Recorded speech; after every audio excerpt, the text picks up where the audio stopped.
Assalamualaikum warahmatullahi wabarakatuh. Saya Nur Yaumi Aulia dengan NIM 240441136, kelas 2I Informatika.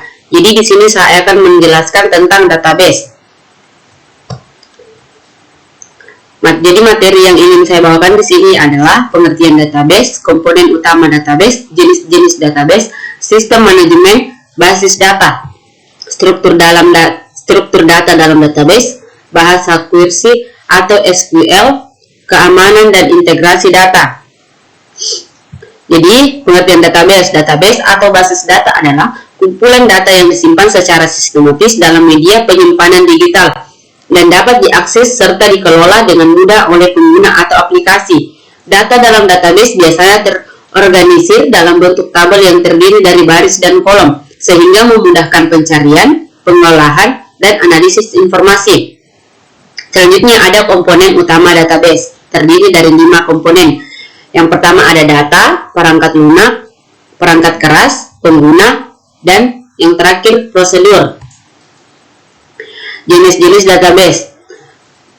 Ada beberapa jenis database yang umum digunakan. Ada 6. Yang pertama ada database relasional, kedua database non-relasional, ketiga database terdistribusi, keempat database objek, kelima database cloud, yang terakhir database waktu nyata. Sistem manajemen basis data, database manajemen system atau DBMS adalah perangkat lunak yang digunakan untuk membuat, mengelola, dan memanipulasi database. DBMS bertindak sebagai perantara antara pengguna seperti manusia atau aplikasi dan database itu sendiri, sehingga pengguna tidak perlu menangani detail teknis penyimpanan data secara langsung.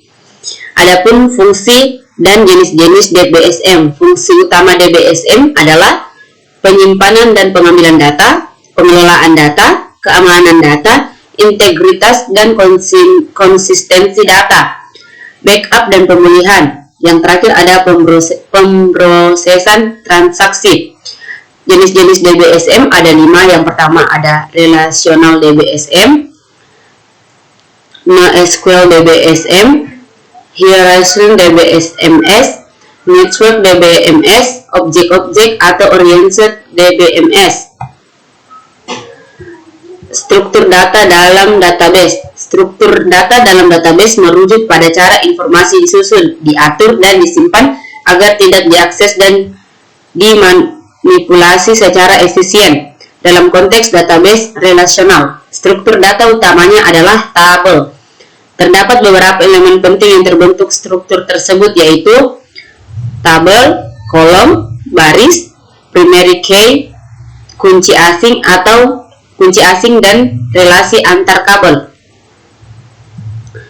Bahasa query atau SQL.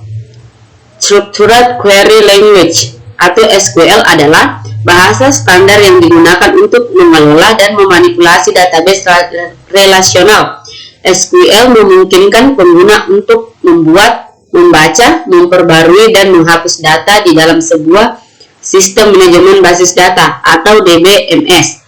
Fungsi utama SQL yang pertama ada Data Definition Language atau DDL, digunakan untuk mendefinisikan struktur database seperti membuat atau mengubah tabel. Yang kedua ada Data Manipulation Language atau DML, digunakan untuk mengelola data dalam tabel. Yang ketiga ada Data Control Language DCL, digunakan untuk mengatur hak akses pengguna terhadap data. Yang keempat ada Transaction Control Language atau TCL, digunakan untuk mengelola transaksi dalam database. Adapun keamanan dan integritas data, keamanan data atau data security.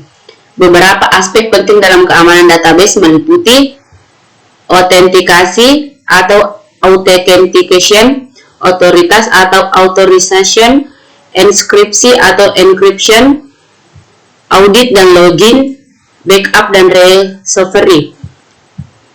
Integritas data, data integritas data memastikan bahwa data yang tersimpan dalam database akurat, konsisten, dan valid sepanjang waktu. Hal ini penting untuk menghindari data ganda, kesalahan input, atau konflik antar data. Jadi kesimpulan dari materi database yang saya jelaskan tadi adalah, berdasarkan pembahasan yang telah dijelaskan, dapat disimpulkan bahwa database merupakan komponen yang sangat penting dalam sistem informasi modern. Pengelolaan data yang baik melalui penggunaan sistem manajemen basis data atau DBMS memungkinkan organisasi untuk menyimpan, mengakses, dan mengelola data secara efektif dan efisien. Sekian, terima kasih.